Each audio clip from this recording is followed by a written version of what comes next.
স্বাধীন করো। ফিলিস্তিনে ইসরায়েল কর্তৃক গণহত্যা ও ভারতে মুসলিম বিরোধী ওয়াকফ বিল বাতিলের দাবিতে ফটিকছড়ির জামিয়া ইসলামিয়া ওবায়দিয়া নানুপুর মাদ্রাসার উদ্যোগে বিশাল বিক্ষোভ মিছিল অনুষ্ঠিত হয়েছে। 7 এপ্রিল সোমবার বিকালে মিছিলটি মাদ্রাসা থেকে শুরু হয়ে নানুপুর বাজারের দক্ষিণ পাশে গিয়ে শেষ হয়।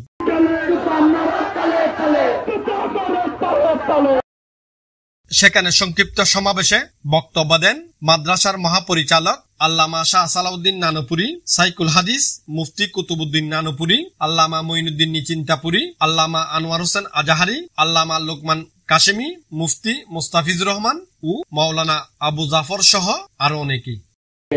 এই প্রতিবাদ সভা থেকে সারা দুনিয়ার মুসলমান এবং খাস করে আমাদের দেশের সমস্ত মুসলমানদেরকে অনুরোধ করব, এই আমরা ইসরায়েলের পণ্যগুলো সবগুলো আমরা বয়কট করব।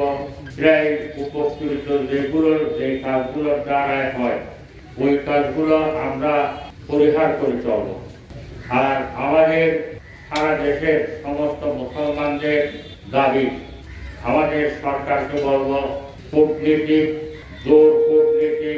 চাপ দিয়ে যেন ইসরায়েলের এই বর্বরতাকে বন্ধ করা হয়।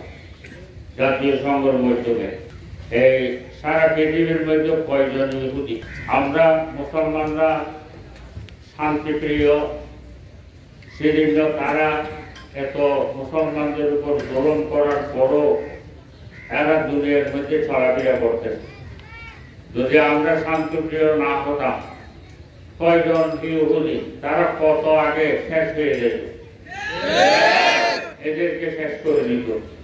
তো সেজন্য আমরা জোর কূটনীতিক চাপ দিয়ে তাদেরকে এই ইহুদিদেরকে ইসরায়েলকে বন্ধ করার জন্য এই বর্বরতা আমরা আহ্বান জানাচ্ছি।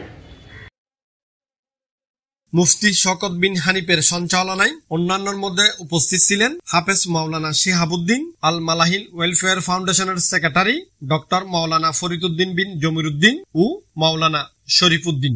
পুরা দুনিয়ার সকল জাতি ধর্ম বর্ণ নির্বিশেষে সকলের সামনে